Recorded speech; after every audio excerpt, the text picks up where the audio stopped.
Sir, आज 5 दिसंबर को जो ये कार्यक्रम किया गया, इसके बारे में थोड़ी सी हमारे किसान भाइयों के लिए जानकारी दीजिए। ये क्या है और हमारे किसान भाई इसको कैसे इससे लाभ मिल सकता है? देखिए 5 दिसंबर को FAO के माध्यम से पूरे विश्व में विश्व मृदा दिवस आयोजित करने का निर्देश 2014 से चलते आ रहा है। विश्व मृदा दिवस का ये 10वां सालगिरह बोल रहे या 10वां विश्व मृदा दिवस है, जिसके अवसर पे जो इसको आयोजन करने का जो महत्व रखा गया है, जो इम्पोर्टेंस है, वो है कि किसानों के बीच में सॉइल हेल्थ को लेकर, जो मृदा स्वास्थ्य है उसको लेकर जागरूक किया जा सके, ताकि जो हमारा मृदा का स्वास्थ्य जो दिनों दिन घट रहा है वो हम उसको इम्प्रूव कर सके, मेंटेन कर सके, ताकि हमारा आने वाला जो जनरेशन है, फ्यूचर जनरेशन, वो भी इस पे उन्नत खेती कर सके या अपने पोषक तत्वों की आवश्यकता को पूरा कर सके। इसी के लिए सरकार ने इस साल बिहार सरकार के तरफ से इंस्ट्रक्शन है कि हमारे ज़िले के हर प्रखंड मुख्यालय में आज वर्ल्ड सॉइल डे का आयोजन किया जाना है, जिसमें किसानों को मृदा स्वास्थ्य के इम्पोर्टेंस को बताते हुए उनको मृदा स्वास्थ्य कार्ड उपलब्ध भी कराया जाना है।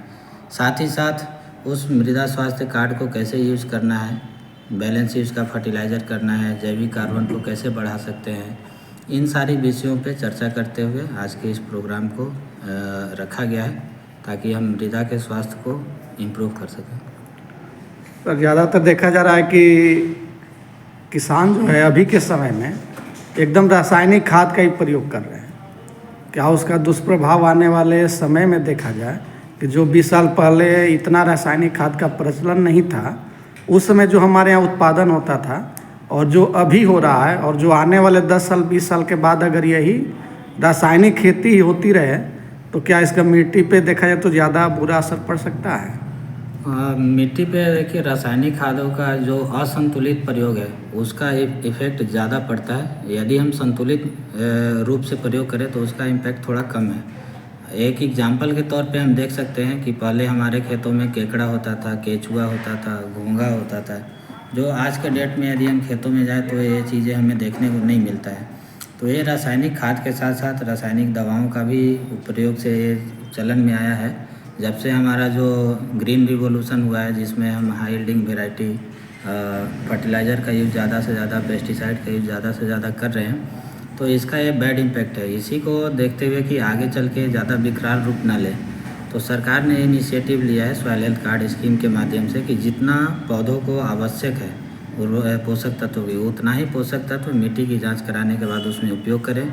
साथ ही इसका एक इम्पोर्टेंस ये भी है कि हम कम से कम एटलीस्ट 20% जो पोषक तत्वों की आवश्यकता है पौधों में, उसमें हम जैविक खाद के रूप में उसको पूरा करें, या तो हम उसको वर्मी कंपोस्टिंग से करें या हरित खाद का प्रयोग करके करें। ये हमारा इस प्रोग्राम के माध्यम से भी अपील है किसानों से कि हम जैविक खेत उर्वरकों का प्रयोग धीरे धीरे बढ़ाएं और रासायनिक को धीरे धीरे कम करें। अभी वर्मी कंपोस्ट के या जैविक खाद को बढ़ाने के लिए कुछ किसानों को सरकार की तरफ से अनुदान या कुछ प्रशिक्षण का भी आयोजन का प्रावधान है क्या सर? सरकार की तरफ से देखिए लगातार इन विषयों पे योजनाएं दी जा रही है। जैसे हम औरंगाबाद ज़िले में बात करें तो यहाँ पे जैविक प्रोत्साहन योजना के अंतर्गत वर्मी कंपोस्ट निर्माण के लिए किसानों को दिया गया है। यहाँ पूरे ज़िले में 496 वर्मी कंपोस्ट पीट का निर्माण कराया जाना है। साथ ही साथ गर्मा मौसम में सरकार हरी चादर योजना के माध्यम से किसानों को ढैंचा का सीड उपलब्ध करा रही है, ताकि लोग ग्रीन मैन्योर को एडॉप्ट कर सकें। साथ ही अभी जो एक नई कार्यक्रम आया हुआ है, जिसमें KVK के माध्यम से भी किसानों को या आत्मा के माध्यम से किसानों को वर्मी कंपोस्टिंग बनाने के लिए भी ट्रेनिंग दिया जा रहा है, जैविक खेती का भी ट्रेनिंग दिया जा रहा है।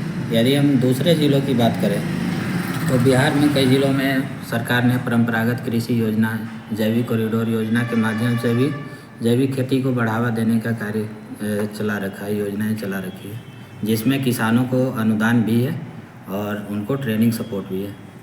बहुत बहुत धन्यवाद सर। धन्यवाद।